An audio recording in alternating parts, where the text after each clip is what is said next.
tentang trauma status atas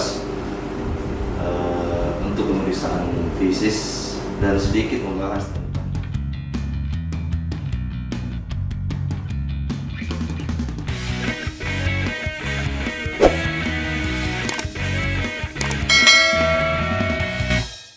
untuk pemeriksaan fisis langsung saja. Untuk status atas ya kita bisa mulai dari bahu, siku sampai ke pegangan tangan dan ini kasusnya trauma. Pada kasus trauma diusahakan jangan dulu menanyakan anamnesis, tapi langsung ke penanganan traumanya dulu. Misalnya kalau dia datang dengan masuk ke UGD dengan trauma pada status atasnya, anamnesis itu ada pada secondary survey. Jadi menangani dulu primary survey-nya. Primary survey-nya apa ya? Seperti airway, breathing, circulation, disability, dan environment. Nah itu yang pertama. Setelah kalian tangani semuanya, baru ke secondary survey. Secondary survey itu baru kita lakukan tindakan anamnesis. Kemudian untuk pemeriksaan pada regio, misalnya ekstremitas atas yang cedera, misalnya pasien datang dengan keluhan nyeri pada bahunya, kita langsung cek atau mengecek ini pada inspeksi. Inspeksi apa yang kita pada bahu? Pertama adalah selalu trauma adalah deformitas. Deformitas itu apa? Deformitas itu ada 3 atau 4 ya. Yang pertama, apakah ada angulasi? Yang kedua ada shortening. Yang ketiga ada rotasi. Yang keempat ada overlap. Jadi apa contohnya? Kasus dislokasi. Dislokasi bahu. Pasien selalu datang dengan seperti ini. Di bahunya seperti ini ya. Karena dislokasi yang paling sering pada bahu adalah dislokasi yang ke anterior. Jarang yang ke posterior. Pada kasus fraktur biasanya sih yang kita kalau daerah bahu itu bengkaknya, ada udem, ada hematom, semuanya kelihatan. Kalau misalnya fraktur clavicula adalah kelihatan udem, sini bengkak, dan ada hematom.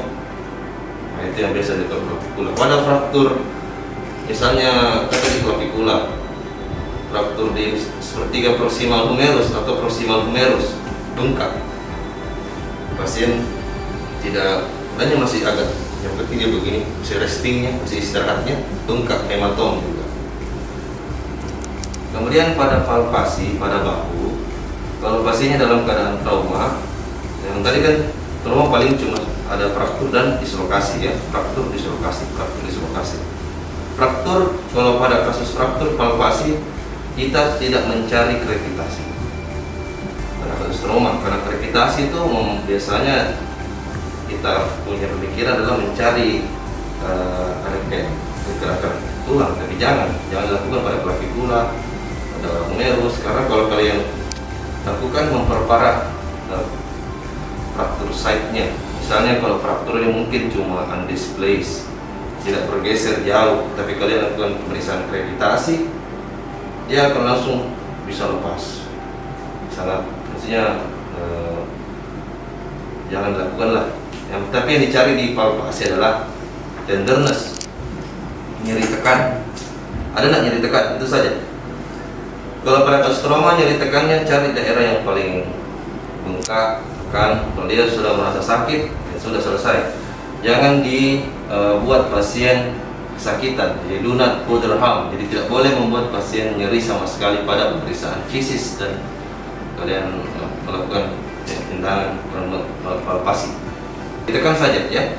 Kalau misalnya kalian mau tambah daerah-daerah yang prominent, daerah prominent di bahu adalah daerah sini, sternoclavicular joint. Ini bisa kalian cek, tekan di daerah acromioclavicular joint, acromioclavicular, di daerah clavicula sendiri boleh, sama di daerah di ini depan ini ada daerah proximal humerusnya, kaput humerusnya ya. Shoulder movement atau pemeriksaan range of motion. Pada kasus trauma tidak dianjurkan memeriksa range of motion. Kenapa? Karena sangat nyeri. Jadi pasien tidak boleh kalian lakukan pemeriksaan ROM kecuali pasien-pasien yang non trauma atau trauma yang sudah lama. Walaupun nanti misalnya kalian harus memeriksakan shoulder itu ada 6 gerakan. Yang pertama adalah, ini kan posisi anatomis ya, anatomis. Yang pertama adalah posisi fleksi. Jadi fleksi ke depan sampai 140 derajat fleksi. Kemudian kembali lagi ke netral, ke belakang, ekstensi, itu gerakan ekstensi bahu begini ke belakang sampai sekitar 45 derajat. Terus kalau misalnya pemeriksaan yang lain, yang ketiga adalah abduksi sampai 180 derajat. Kemudian yang keempat adduksi ke samping sampai kira-kira 30 derajat. Yang kelima eksternal rotasi. Yang keenam internal rotasi ya. Eksternal internal. Itu jangan dilupa. 6 gerakan pada bahu ya. Berikutnya pemeriksaan neurovaskular distal. Pemeriksaan NVD bisa dilakukan pada saat palpasi, bisa kalian lakukan. Bisa juga kalian lakukan setelah range of motion. Tapi buku-buku sih biasanya look, feel, move. Jadi look, feel-nya itu palpasi dan pemeriksaan NVD. Pemeriksaan NVD ada neurovaskular distal pada bahu. Yang pertama adalah nervus apa? Nervus axillaris. Axillaris itu dia melingkar di daerah proximal atau di daerah neck pada humerus. Itu yang mempersarafi otot deltoid. Deltoid apa gunanya? Deltoid gunanya adalah untuk abduksi. Jadi kalau misalnya kemudian ada sensorisnya ada di daerah sini, lateral dari deltoid, itu bisa kalian raba. Pemeriksaan nervus itu ada 2, ada pemeriksaan motorik dan sensorik. Sensorik dengan kalian bisa pakai 5 cara. Apakah kalian lakukan dengan cara perabaan atau nyeri, dengan rasa panas atau suhu, yang keempat dengan proprioseptik, yang kelima dengan getar. Saya sih pakainya biasanya berapa saja, rasa tidak rasa ya.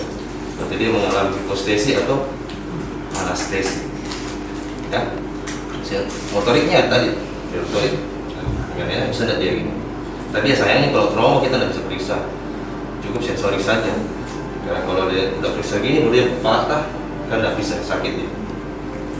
Kemudian untuk NVD kemudian berikutnya adalah ada 3 lagi, nervus radialis, ulnaris, dan medianus. Nervus ulnaris, kenapa kita periksa semua 3-tiganya? Karena dia berasal memang dari brachial plexus. Dan kita catatannya adalah NVD, neurovaskular distal, berarti yang paling distal. Yang itu cuma paling 3 itu, radialis, medianus, ulnaris. Radialis ya, kalau mau simpel motoriknya suruh dia angkat jempolnya, bisa enggak? Kalau medianus suruh dia fleksi tangan-tangan jatuh cukup dengan oke sign, boleh enggak dia, enggak bisa enggak dia gini. Kemudian ulnaris bisa enggak dia gerakkan ininya, ini, bisa enggak dia gini. Ya, ini saya cukup. Ya begini, abduksi dan abduksi jari, itu motoriknya.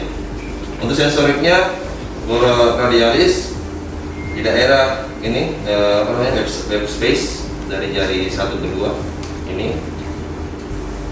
Kemudian medianus adalah pada daerah polar dari sini, jari 2 bisa, 2, 3, 4 setengah. Ulnaris di jari 5. Nah itu sensorisnya. Kemudian arteri apa yang diraba? Cukup 2 saja, arteri radialis atau arteri ulnaris. Nah, itu pada pemeriksaan fisis pada trauma. Sebelum kita lupakan shoulder itu kalau terjadi misalnya fraktur klavikula, fraktur proximal humerus, fraktur AC joint disruption, kan banyak terusnya AC joint, bisa ini external clavicular joint, banyak klavikula sama proximal humerus. Cukup kalian memasangkan ini hamstring atau mitella. Klavikula kasusnya ada, permintaannya adalah figure of 8. Jadi figure of 8 itu bisa dipakai dengan menggunakan pakai mitella. Ini kalian cukup membuka lebar mitellanya, kemudian ini siku yang apa namanya sudutnya ini yang sama sisi ini adalah untuk sikunya pasien. Jadi sikunya pasien di sini. Coba satu orang sini. Ini ada kesalahan. Nah ini patah yang ini ya, claviculanya patah ya, atau humerusnya patah, atau dia scapulanya patah. Apapun masalah shoulder lah ya.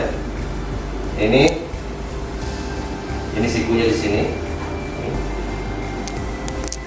Di atas ini. Kemudian kita ikat ke atas.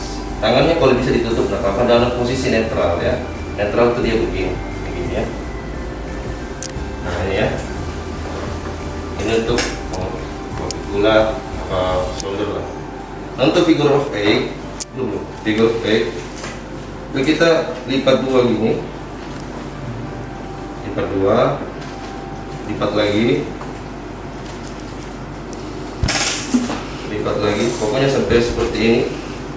Nah saya biasanya sih pasangnya gini, sampai dadanya membusung pasien.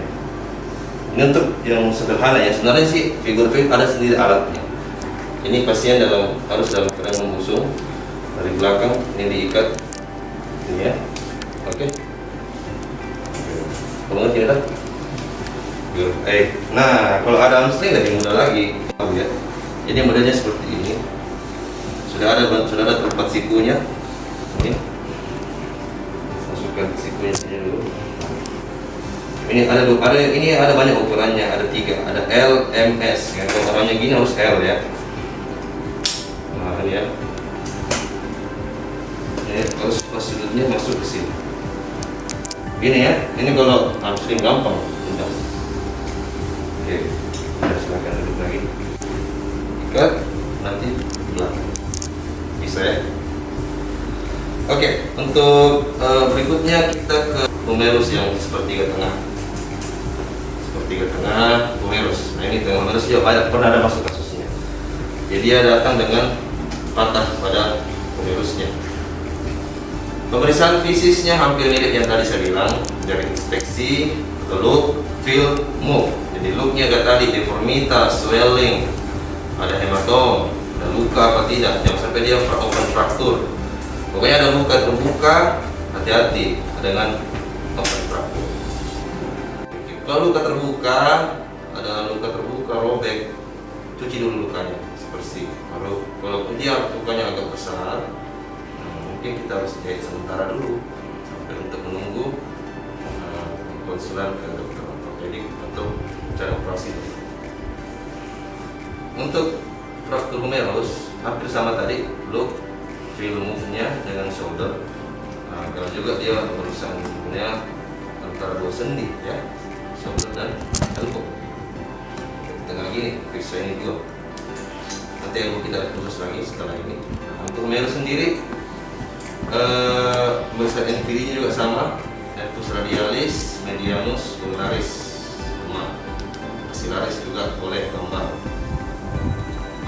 Nah, untuk penanganannya sini, humerus itu bisa memakai satu spalak. Sebab sumbu tubuh badan pasien dalam spalak kedua. Jadi misalnya ini spalak keduanya, ini matanya. Pasien dalam keadaan sama tadi, posisi istirahat. Ini kita pasang, lengketkan ke badannya. Nah ini yang sebagai spalak keduanya. Kemudian ini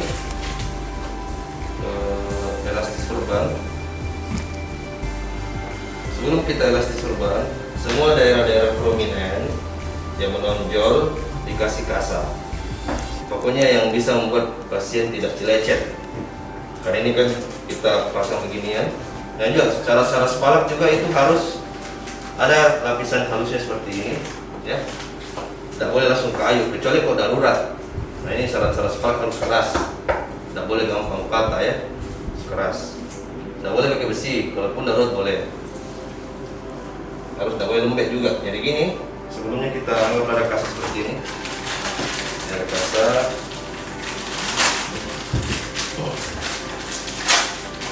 Kasar ditaruh di daerah-daerah yang seperti ini, apalagi ini ya, lateral epicondyle ini kan nyeri. Ini juga kasih semua. Di sini juga daerah keteknya karena nanti dia akan lecet, maserasi nanti dia lengket, keringat, lecet. Ini juga semua daerah-daerah yang bisa membuat lecet pasien kasih kasar. Anggap selesai kasih kasar tadi. Nah ini tinggal kita balut ke sebelah. Kasih kayak ini. Contoh aja ya. Nah ini ya. Oke. Humerus adalah dengan bisa mentraksi dulu pasien. Traksi itu selalu jabat tangan pasien yang ini, pelan-pelan, posisi anatomis, pasang di daerah polar dan ini harus melewati loh sendi ya, ini sudah lewati ya. Yang masalahnya kalau gini dia tidak akan melewati bahunya. Jadi kita pasang ke sana terlalu jauh. Bisa begini. Dan kasih kasar lagi, jangan lupa. Baju juga harus dibuka semua ya. Baju, kalau mau dia gunting saja. Ini baru elastis perbannya digulung. Cara gulung juga pernyataan dulu. Cara gulung juga harus bagus. Ini sebelum kita nanti lanjutkan baik. Cara gulung itu harus gini ya, jangan kebalik gini. Sebaiknya gini, sebaiknya juga dari bawah. Kalau dari bawah. Oh iya, ingat selalu memakai handscoon sebelum melakukan pemasangan apapun. Nanti kalau kalian mau meriksa juga pakai handscoon. Cuci tangan dulu ya. Ini si rapi. Jangan terlalu ketat, jangan juga terlalu longgar. Pokoknya sebisa mungkin bisa memegang. Nah, ini ya. Kalau sudah habis bisa bawa lagi. Sekali ya, kemudian ini lebih nonjol dia punya olekranon. Kemudian dia posisinya selalu begini, pada dalam keadaan begini. Saat kita melakukan pemeriksaan ROM, dia tidak bisa, sakit sekali. Sama tadi, yang namanya dislokasi. Cara membedakan dislokasi sama fraktur. Kalau dislokasi, dia tidak bisa posisi anatomis. Kalau fraktur bisa. Anatomis kan saya cek bahas reaksi. Kalau orang fraktur ya paling dia bisa begini, bisa. Tapi yang mungkin agak sakit, tidak bisa. Jadi kalau dislokasi tidak bisa sama sekali karena blocking dia, terlepas dari dindingnya di saat dia mau kita ke sini nggak bisa. Nah itu tanda-tandanya kalau dislokasi. Kemudian daerah siku itu yang paling sering fraktur adalah fraktur distal humerus, fraktur intercondylar humerus, fraktur lateral epicondyle, fraktur medial epicondyle, fraktur suprakondiler itu humerusnya. Olekranonnya fraktur bisa, fraktur olekranon sering juga, fraktur koronoid, dislokasi radial head, sama fraktur radial head, kaput radius. Nah itu sering terjadi di siku. Kalau siku sekali lagi pemeriksaan fisisnya, inspeksi, palpasi dan perkusi. Look feel move-nya hampir sama tadi. Look itu swelling, hematom, deformitas, palpasi tenderness kok saja sama. Plus mungkin kalau siku raba dia punya lateral epicondyle dan medial epicondyle. Itu pada siku. Untuk ROM-nya sama, nexus radialis, medianus dan ulnaris, cek semua ya. Kemudian bagaimana kalau penanganannya pada siku? Siku dianjurkan memasang frakturnya, masang spalaknya lurus saja begini tadi ya. Caranya sama, yang penting melewati sikunya. Dan dia saja begini, di sepertiga dengan humerus dan sepertiga dengan vertebrae. Pegang saja begitu, seperti dia begini ya. Jangan diposisikan, jangan dipasang ini karena biasanya kalau orang sudah bengkak dia punya seperti elbow, saat kita lakukan fleksi dia akan semakin bengkak. Jadi sebaiknya di dalam posisi itu biar dia punya vaskularisasi jalan. Nah, kasus yang paling banyak berikutnya di bawahnya seperti radius dan ulna. Nah, ini kasusnya banyak ya. Jadi bisa sepertiga tengah radius ulna, bisa montegia. Montegia itu fraktur sepertiga proximal ulna dan dislokasi radial head. Fraktur Galeazzi sepertiga distal radius dan dislokasi distal ulna. Fraktur distal radius bisa. Semua ini kasusnya banyak. Nah ini yang banyak kasusnya. Nah sini saya langsung, karena pemeriksaannya sama ya, tadi inspeksi lalu filmnya sama. Nah untuk pemasangan spalaknya selalu inspeksi dulu, buka bajunya, lihat lukanya apa tidak, ada luka laserasi apa tidak, ada luka terbuka, tulangnya keluar tidak ada. Kalau ada begitu bersihkan dulu, bersihkan.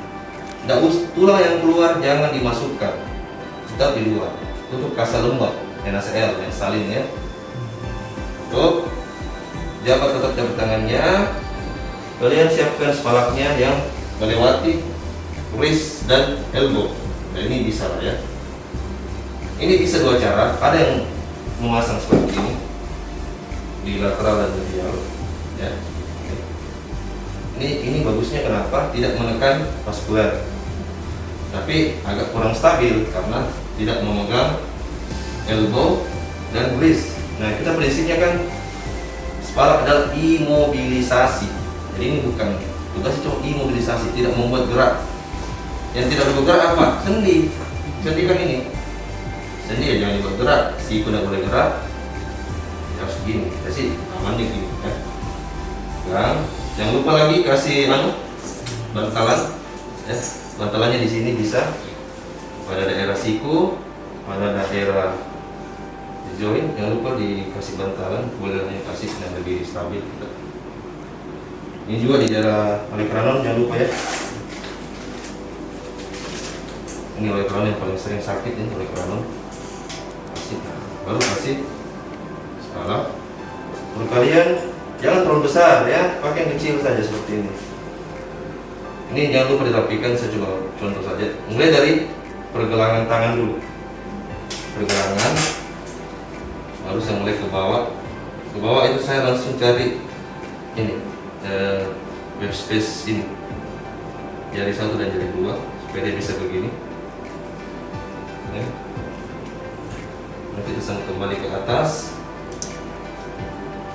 sampai melewati sendi siku ya. Pokoknya sampai tertutup semua spalaknya.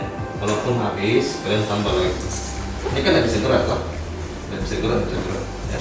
Cuma usahanya ini jeleknya, kita agak sulit mengevaluasi vaskuler setelah pemasangan spalak. Karena dia sendiri punya fraktur sering adalah fraktur distal radius. Ini sering sekali ya, fraktur distal radius. Bisa Coles, bisa Smith, bisa Barton, bisa juga fraktur distal ulna. Nah ini penanganannya ya sama, melewati satu sendi saja karena daerah sendi. Ya, cukup dengan ini saja. Nah ini sih biasanya kita dalam fase mungkin cukup dengan satu boleh. Boleh nyamannya begini bisa. Nyamannya begini aja. Nyamannya dia begini. Cukup satu saja ya. Untuk saya sih satu saja cukup. Mau tambah lagi satu boleh. Lebih kuat lagi silahkan ya. Ini ya, salin sama tadi. Oke. Nah, pada jari-jari alat tindak. Jadi jari-jari kita bisa pakai stick es krim. Ya. Jadi untuk fraktur karpal, metakarpal, kalian buat gulungan kasa seperti ini. Gulungan kasa, suruh dia pegang. Ya, lepaskan ya. Terus pakai kayu-kayu apa? Terus pakai elastis. Kalian baru. Kalau metakarpal sama karpal. Kalau falang harus pakai stick es krim.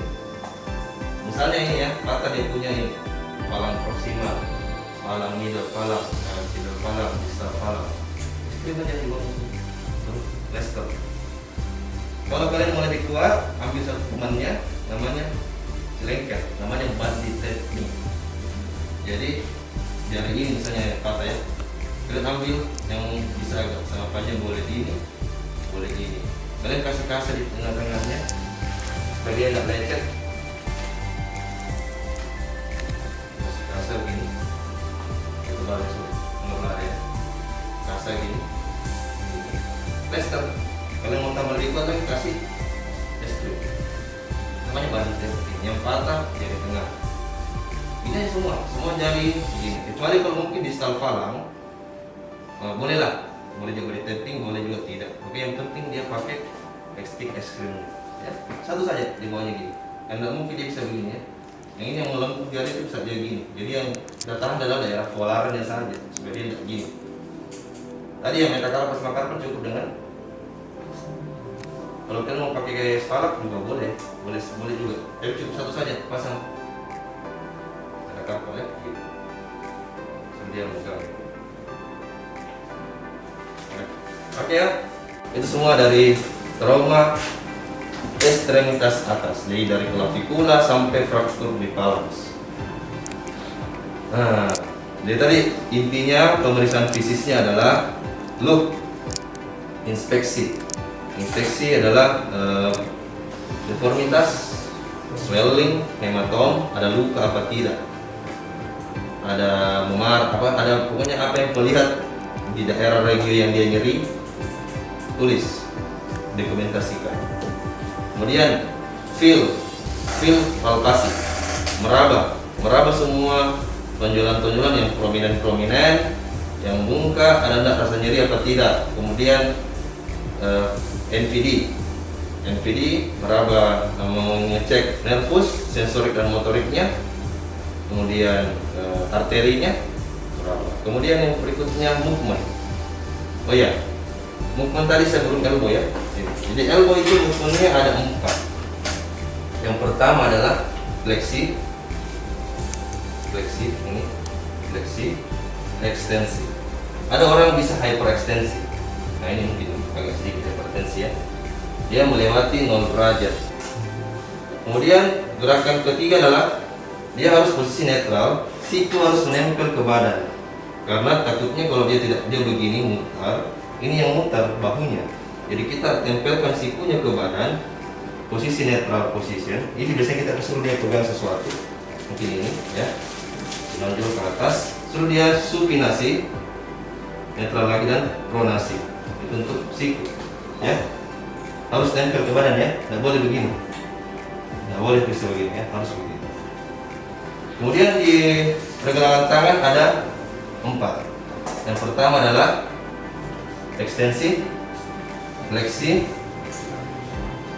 ulnar deviasi, dan radial deviasi. Kalau jari-jari ada fleksi, ekstensi, abduksi, adduksi. Nah kalau ini 5. Kenapa 5? Pertama, ini ekstensi, fleksi, abduksi, adduksi, oposisi.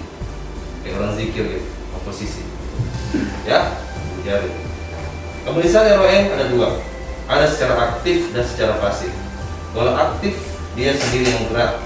Tapi kita sebagai pemeriksa harus mencontohkan sebagai cermin ya. Misalnya kalau ada begini ya, coba Pak gini. Nah, itu namanya, nggak mungkin kan coba Bapak fleksi, dia nggak tahu fleksi yang mana, jadi kita harus contohkan gitu ya. Kemudian kalau sudah aktif, biasanya sih kalau sudah suruh diaktif begini, coba saya langsung lakukan pasif. Pasif itu saya yang gerakkan. Ada nggak hambatan? Oh enggak, ini pas dia, ini cocok dia, 180 derajat normal. Nah, itu namanya aktif dan pasif. Oke? Oke ya, saya kira sudah.